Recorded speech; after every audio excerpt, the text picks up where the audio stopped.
really important for me. My experience is that we started with music, working with music technology, and we found that music was an incredibly good way of bringing people from lots of different backgrounds together.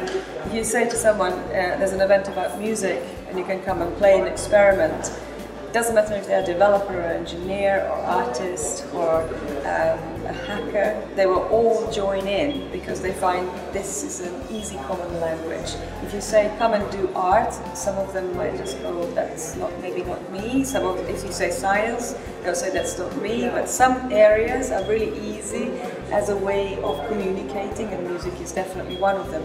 And so what we have found is that the experimentation that happens when we take music as a focal point for all these different stakeholders that come together, the things that get invented have an impact for lots of other sectors. So for instance, for accessibility, for music therapy, for instance, so then it has impact on health, for communications, so for a variety of different things. So it's wonderful because if you find a language where people can come together, and of course, whenever we work in our festival, I'm the founder of something called Music Tech Fest, which concentrates on IoT with music.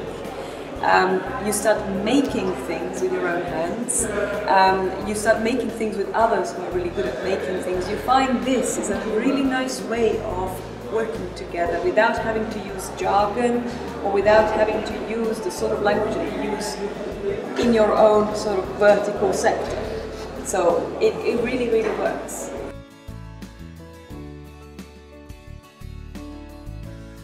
Well, I think we are in the era of physical internet. I mean, this is definitely where we are now. I think we have we've all got phones and tablets and all the rest of it, and screen-based interaction is ubiquitous. But now I think it is really migrating into physical space, and so everyday life is being affected by it more and more.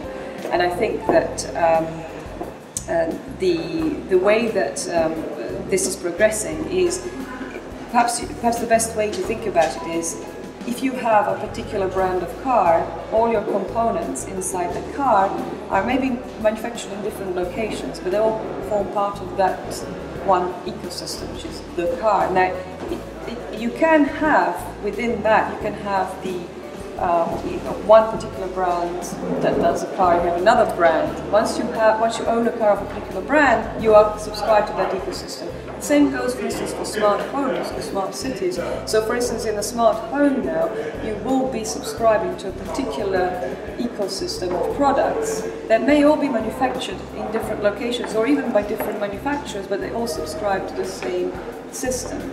And this is going to make the efficiency of the home obviously a great deal better than what you had before. And the same will go for smart cities.